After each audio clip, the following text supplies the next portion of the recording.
जल्द ये दिन आएगा कि सदन में 1/3 माताएं यहाँ बैठकर देश के भाग्य को तय करती होगी। चुनाव दरवाजा खटखटा रही है तो महिला को फिर लुभाने के लिए कुछ तो बोलना चाहिए, तो फिर नया जुमला वो न जाना चाहिए था जी। तो इतना देर काहे के लिए कराए हुए, इसको तो इमीडिएटली भी शुरू करा सकते हैं। ये महिला आरक्षण बिल पिछले 20-25 साल से पेंडिंग था और आने वाले 20-25 साल में भी ये लागू नहीं होगा।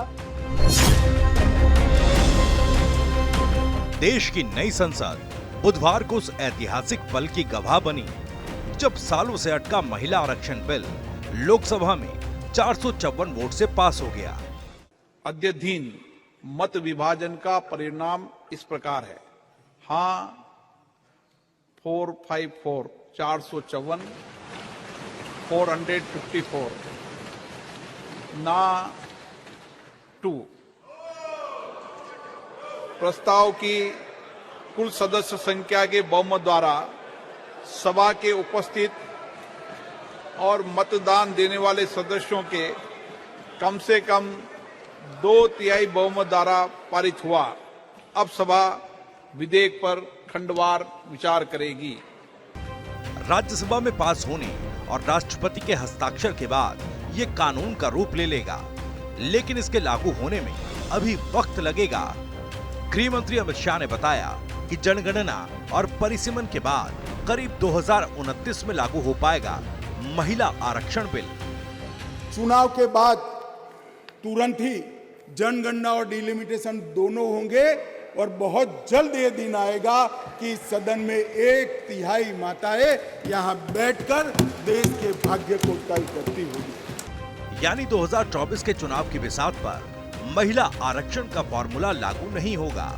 बस फिर क्या, विपक्ष को बैठे बिठाए एक मुद्दा मिल गया।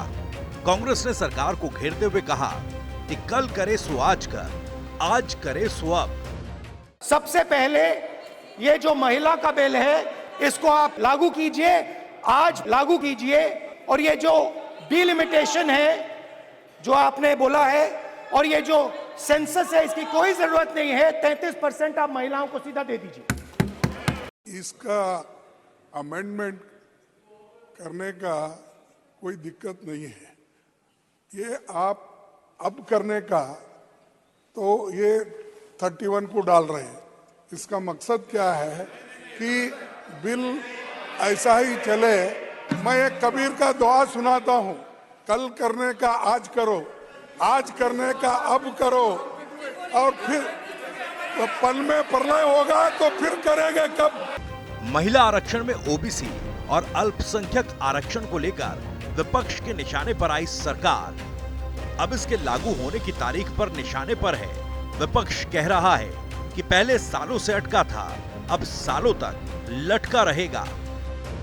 ये महिला आरक्षण बिल पिछले 20-25 साल से पेंडिंग था और आने वाले 20-25 साल में भी ये लागू नहीं होगा।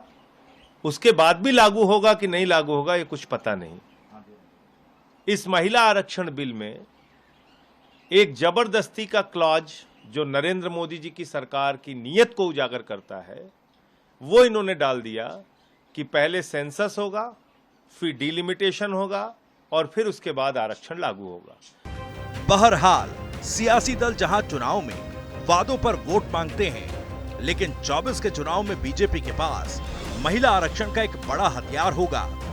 लेकिन 24 के बजाय 29 में लागू होने की वजह से सवाल ये है कि क्या 2024 के चुनाव में बीजेपी को मिल पाएगा महिला आरक्षण बिल का फायदा, या महिला आरक्षण बिल में ओबीसी कोटे की मांग पर मुखर हुए विपक्ष को इसमें देरी का फायदा होगा।